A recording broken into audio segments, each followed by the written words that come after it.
Hey friends, my name is Brian and I serve right now as the Campus Life Military Director for teens at Offutt Air Force Base in Bellevue, Nebraska. You know, when we think about doing ministry in a relational context to military kids, it can be really tricky. For starters, we've only got about 36 months to go from like a, hi, what's your name, to an authentic Christ-sharing relationship. And to be honest with you, that's a lot of ground to cover in a little bit of time. The second hurdle that we have to overcome is that many military teens, especially our high schoolers, are just a little bit burned out relationally. They're going to have moved more frequently than middle schoolers, and they're going to have said goodbye to more close friends than most civilian kids will have like in their whole life. So, and add to that when you consider the fact that relationships often just take time. It takes time to earn the right to be heard. It takes time to build a little bit of trust. And so it raises this really important question, and that is there a way to microwave? Is there a way to accelerate our ability to relationally connect with military kids? In other words, can we go deeper faster?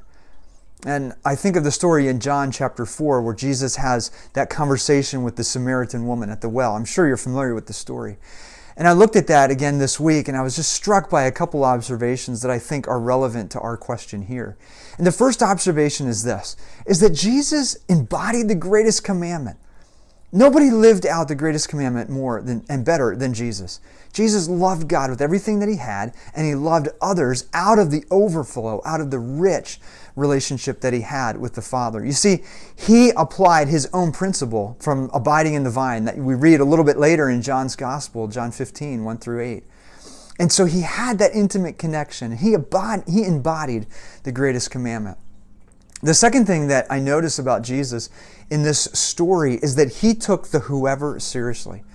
I went back and I looked at the context into which this story falls. And just prior to this, John, the gospel writer, records of a conversation that John the Baptist has with his disciples. And at the end of that conversation, John the Baptist says that whoever believes in the Son has eternal life. And it struck me that there's no qualifications, there's no rules, no rituals, no regulations that people have to meet in order to enjoy eternal life. In fact, the only requirement is that people believe in Jesus. And by John, the gospel writer, going on and sharing about the story of the Samaritan woman at the well, what he does for his readers is that he defines the whoever. That's pretty amazing. The third thing that Jesus does is that he pivots from immediate physical needs to convey eternal spiritual truth. Notice how Jesus takes his personal need, his physical need for a drink of water, and he turns that into a universal need, a universal thirst for ultimate fulfillment, for ultimate satisfaction, which no human and no material thing in this world can satisfy.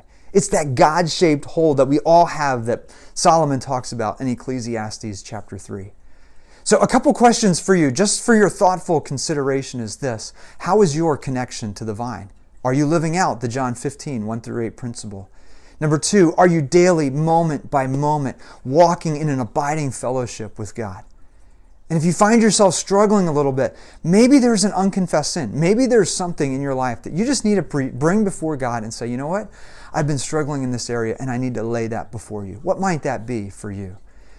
Number 3, are you seeking to embody the greatest commandment above everything else in ministry? Are you loving God with everything you got? And are you allowing what God is doing in you to fill you up so that you can spill that onto the kids that God has brought into your world?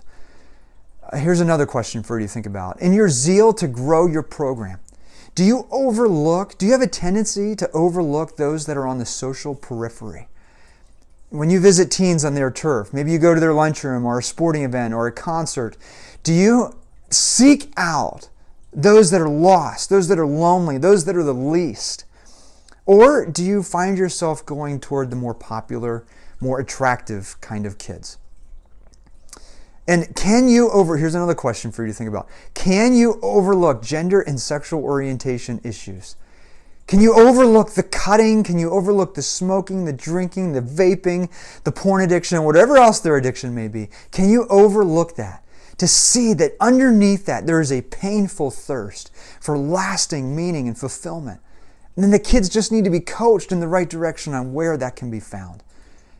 Number 6, are you willing to give those kids that are on the social periphery, are you willing to give those kids a place to belong in your club? Maybe long before they ever believe that indeed Jesus is the only way. You see, the answer to the question that I asked earlier, can we go deeper, faster? I absolutely believe that we can, but only when we get the right things in the right order.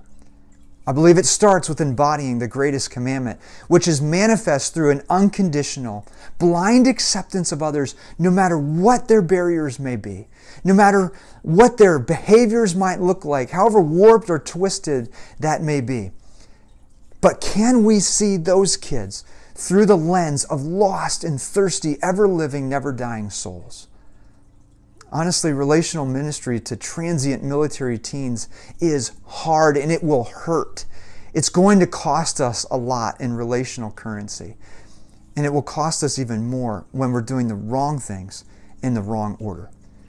But Jesus, and this is the encouraging thing, Jesus shows us how we can carry out our calling to military teens that can and will have a lasting impact. Hey, thanks so much for taking the time to listen. I hope you found this helpful, and I wish you all the best as you live out your calling to impact military kids for eternity.